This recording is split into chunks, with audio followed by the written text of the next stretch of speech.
Part second year का zoology का syllabus है आपका। तो इसमें आपके 3 पेपर्स हैं। पेपर फर्स्ट है जो आपके एनिमल डाइवर्सिटी का है, पेपर सेकेंड है जो आपका एंडोक्राइनोलॉजी एंड इथोलॉजी का है, एंड जो पेपर थर्ड है आपका वो है इकोलॉजी एंड बायोस्टेटिक्स का है। और इसके अंदर मैं आपको बताना चाहूँगी कि जो पेपर फर्स्ट है उसमें आपका डिटेल सिलेबस इधर लिखा हुआ है, वो है एनिमल डाइवर्सिटी का, जिसमें फर्स्ट यूनिट है आपकी। फर्स्ट यूनिट में आपके आर्थ्रोपोडा से रिलेटेड फर्स्ट यूनिट है, आर्थ्रोपोडा के जनरल कैरेक्टर्स एंड उसकी क्लासिफिकेशन। आर्थ्रोपोडा फाइलम है, आर्थ्रोपोडा फाइलम के बाद में जो भी क्लासिफिकेशन आता है उसका सब क्लास तक वो आपकी क्लासिफिकेशन है। इसके बाद में आर्थ्रोपोडा की हैबिट और हैबिटेट क्या क्या है, उसके एक्सटर्नल फीचर्स क्या क्या है, सर्कुलेशन, रेस्पायरेशन, एक्सक्रीशन, डाइजेशन, और उसके साथ इन सब की डिटेल हम स्कॉर्पियन एंड प्रॉन का देखेंगे। स्कॉर्पियन एंड प्रॉन का digestion, circulation, respiration, excretion, digestion, इस तरह से देखेंगे। और फिर इसके बाद में हम देखेंगे larval forms of insect and Metamorphosis in insect. इसके बाद में आपकी जो सेकेंड यूनिट आती है वो मोलस्का से रिलेटेड आती है। मोलस्का में आपको बताया जाएगा उसके जनरल कैरेक्टर्स क्या क्या होते हैं, क्लासिफिकेशन क्या होते हैं, एक्सटर्नल कैरेक्टर उसके। फिर उसके बाद में उसी तरह से जो आपके जो सिस्टम होता है पूरा, सर्कुलेशन, रेस्पायरेशन, एक्सक्रीशन, डाइजेशन, इन सब का हम स्टडी करेंगे फाइला और यूनियो में। जिसे हमने यूनिट फर्स्ट में स्कॉर्पियन एंड प्रॉन में देखा था, उसी तरह से हम इन सब चीज़ों का स्टडी करेंगे फाइला एंड यूनियो में। इसके बाद में यूनिट थर्ड में हम इकाइनोडर्म्स के बारे में पढ़ेंगे। इकाइनोडर्म्स के बारे में उसी तरह से उसके जनरल कैरेक्टर पढ़ेंगे, उसका क्लासिफिकेशन पढ़ेंगे। इसके बाद में वही सारे सिस्टम्स चलेंगे। इसके बाद में हम देखेंगे वाटर वेस्कुलर सिस्टम होता है इकाइनोडर्म्स में, और एक फीडिंग हैबिटेट होता है कि वो किस तरह से फीडिंग करता है। इकाइनोडर्म्स एक्वेटिक होता है, इसलिए वो क्या करता है कि वाटर से ही अपना जो फीडिंग हैबिटेट है उसको कंप्लीट करता है। तो फीडिंग हैबिटेट हम देखेंगे स्टारफिश में।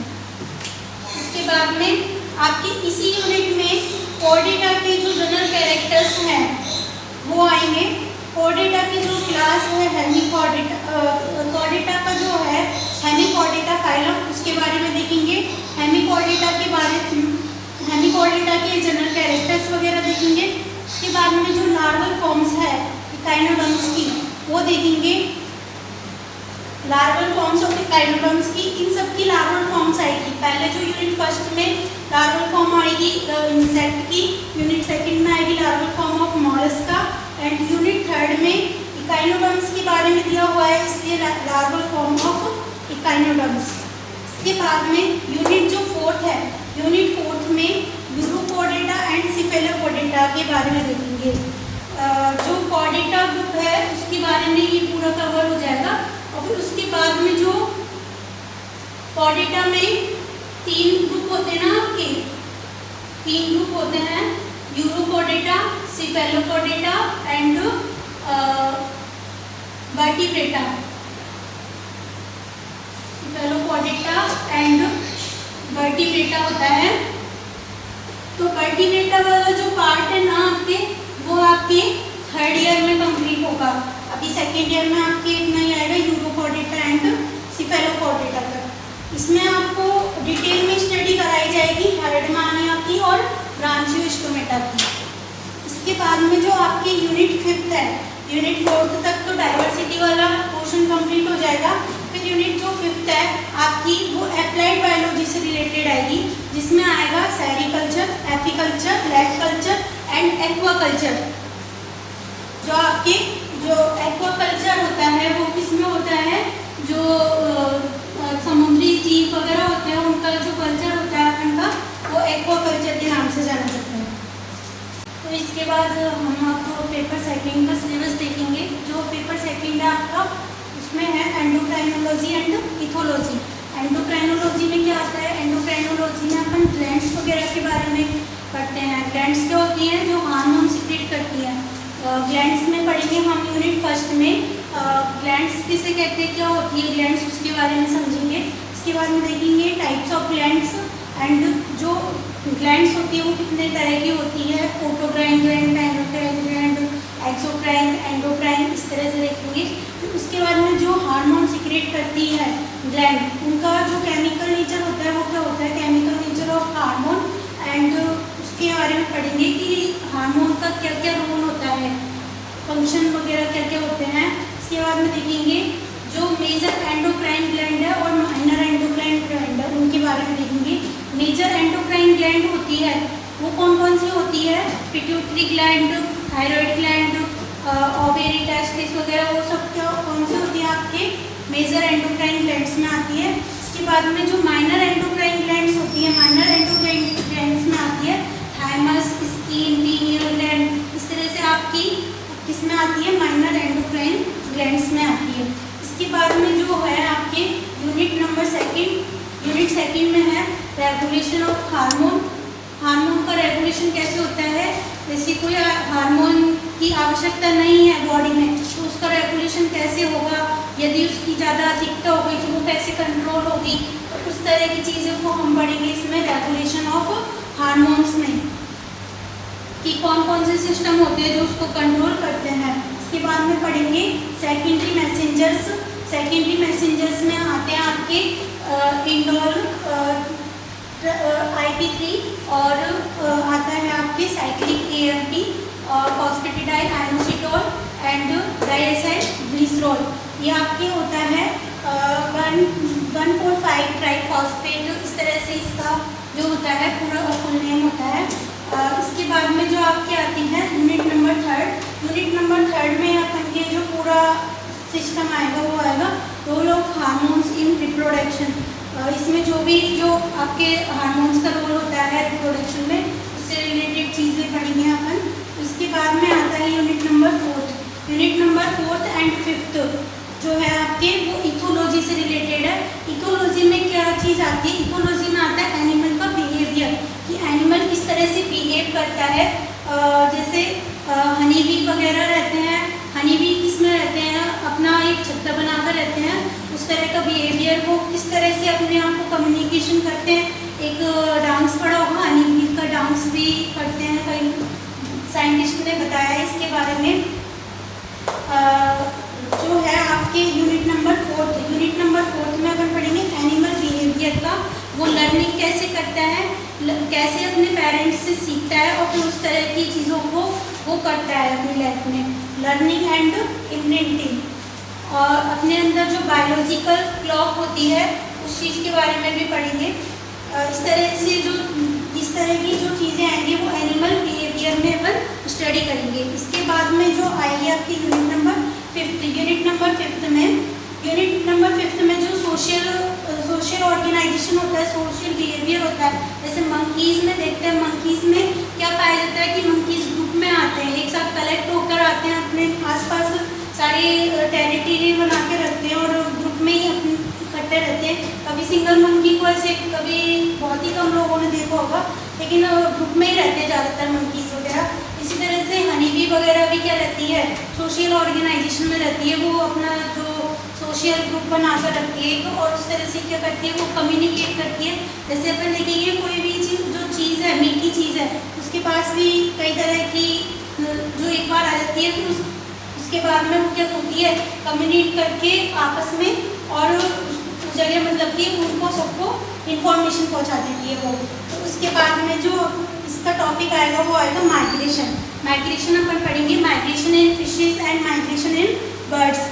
बर्ड्स और फिशेज क्या करती है? माइग्रेशन करती है। माइग्रेशन किसको बोलते हैं? माइग्रेशन बोलते हैं कि किसी एक स्थान से दूसरे स्थान पर गमन करना, उसको क्या बोलते हैं? माइग्रेशन बोलते हैं। जैसे कि इमाइग्रेशन और इमाइग्रेशन। इमाइग्रेशन में तो ये होता है कि अपने जो जन्म स्थान से वो कहीं दूसरे स्थान पर जाता है, और इमाइग्रेशन में होता है कि इमाइग्रेशन में एक तो होता है इमाइग्रेशन और एक होता है ई माइग्रेशन। तो ई माइग्रेशन होता है, उसमें तो क्या करता है वो किसी दूसरे स्थान से अपने वापस खुद के जन्म स्थान पर आता है। और ई माइग्रेशन में होता है कि अपने जन्म वाले स्थान से किसी दूसरे स्थान पर जाता है, तो उसको क्या बोलते हैं ई माइग्रेशन। तो उस चीज़ के बारे में पढ़ेंगे कि माइग्रेशन इन फिशेज और बर्ड्स में किस तरह का माइग्रेशन होता है। फिशेज भी क्या करती है, समुद्र में माइग्रेट करती रहती है, एक स्थान से दूसरे स्थान की ओर जाती रहती है। और इसके बाद में हम देखेंगे ओरिएंटेशन। ओरिएंटेशन में भी टैक्सिस और काइनेसिस टाइप का मूवमेंट होता है, उस तरह के मूवमेंट को हम लोग देखेंगे।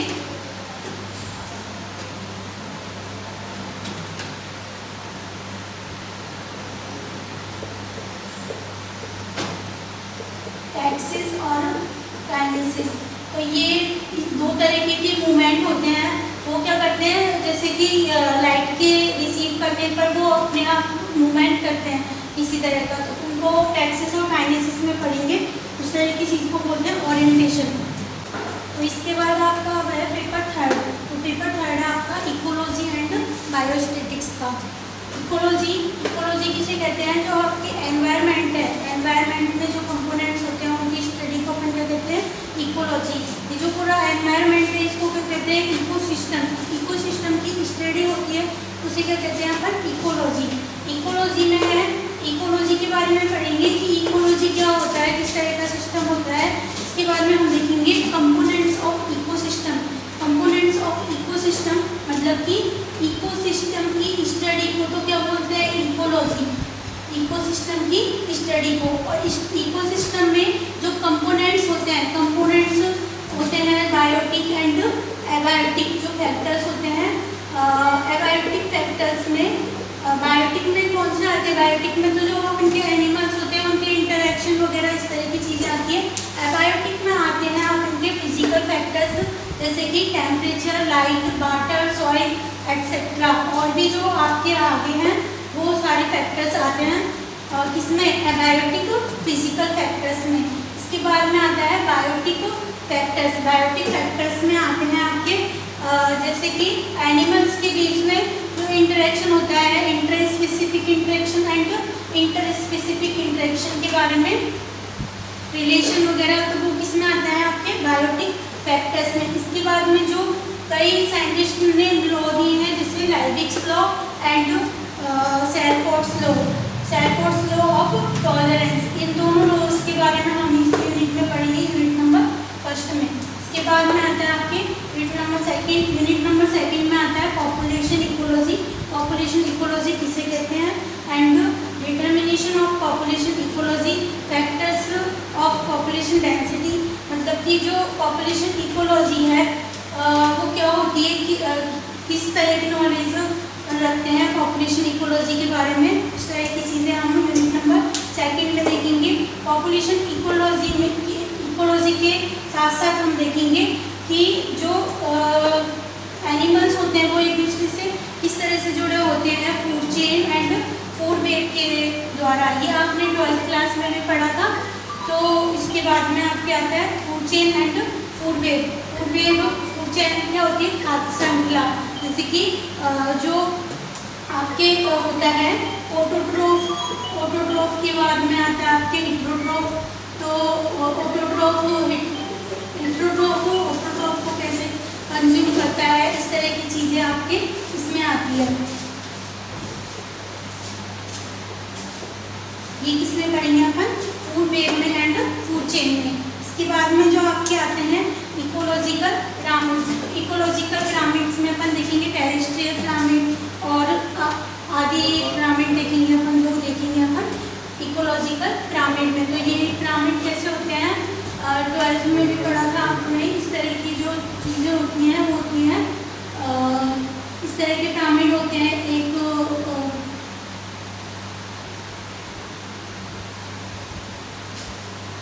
तो जो होते हैं अपर पिरामिड होते हैं, और एक ही इस तरह के जो इडिविसल पिरामिड होते हैं, जिसकी उल्टे पिरामिड होते हैं इस तरह के, और एक इस तरह के होते हैं। तो इन पिरामिड्स को कैसे बोलते हैं, बायोमास के आधार पर होते हैं एक तो, और एक ये नंबर्स के आधार पर डिसाइड करते हैं इनको। तो इस तरह के पिरामिड्स होते हैं, इनके बारे में अपन पढ़ेंगे इकोलॉजिकल पिरामिड में। इसके बाद में है यूनिट नंबर 3। यूनिट नंबर 3 में अपन पढ़ेंगे एक्वेटिक इकोलॉजी। एक्वेटिक इकोलॉजी में जैसे कि जो एक्वेटिक सिस्टम होता है अपन का, जो वाटर वाला सिस्टम होता है, वो वाली इकोलॉजी किस तरह की होती है। लोटिक एंड लैंडिक सिस्टम होता है। लोटिक सिस्टम में होता है जो वाटर आके जो मूवमेंट करता रहता है, इसकी नदी वाला जो वाटर होता है वो कौन सा होता है, लोटिक सिस्टम में होता है। और लैंडिक सिस्टम में जो होता है वो होता है आपके जो ठहरा हुआ वाटर होता है, वो कौन सा सिस्टम होता है, वो होता है लैंडिक सिस्टम में। इसके बाद में हम देखेंगे बायोम्स के बारे में। तो ये जो यूनिट 3 आपकी इसके बारे में है, एक्वेटिक इकोलॉजी के बारे में है। इसके बाद में देखेंगे यूनिट नंबर 4। यूनिट नंबर 4 में जो renewable and non renewable resources होते हैं, फॉरेस्ट वगैरह के, इस तरह की चीज़ें देखेंगे। नेचुरल रिसोर्सेज एंड इसके बारे में जैसे कि बायो एक्यूमुलेशन, बायो मैग्निफिकेशन, इन सब की जनरल बेसिक कॉन्सेप्ट अपन पढ़ेंगे। बायो एक्यूमुलेशन वगैरह जैसे कि किस तरह से इंसेक्टिसाइड्स वगैरह उसमें इन्वॉल्व करते हैं और फिर उस चीज़ को अपन ट्रीट करते हैं। फिर इसके बाद में इसमें यूनिट नंबर 4 में ही आपका आएगा एनवायरमेंटल पॉल्यूशन। एनवायरमेंटल पॉल्यूशन में एयर पॉल्यूशन, वाटर पॉल्यूशन, इस तरह की देखेंगे यूनिट नंबर 4 में। इसके बाद में आएगा यूनिट नंबर 5। यूनिट नंबर 5 में आएगा आपके बायोस्टैटिक्स, जो आपके थोड़ा मैथ वाला पोर्शन है। इसमें आएगा आपके मीन, मीडियन एंड मोड। इनमें आपको कैलकुलेशन करनी होती है और एवरेज निकाल रहे, इस तरह के सिस्टम इसमें होते हैं मीन, मीडियन, मोड में। तो ये वाली जो यूनिट है आपकी वो कम्प्लीटली बायोस्टैटिक्स के बारे में है। तो आज हमने यूनिवर्सिटी कोटा का बीएससी का सिलेबस देखा। तो ये आपका 3rd पेपर उसका सिलेबस था पूरा कंप्लीट। तो इसके साथ में हम आपके फिर अब जो स्टार्ट करेंगे चैप्टर, वो आपके करेंगे पेपर नंबर 2 से, एंडोक्राइनोलॉजी से स्टार्ट करेंगे। तो ये आपका सिलेबस है। और आपको यदि वीडियो पसंद आई हो तो आप लाइक और कमेंट कर सकते हैं।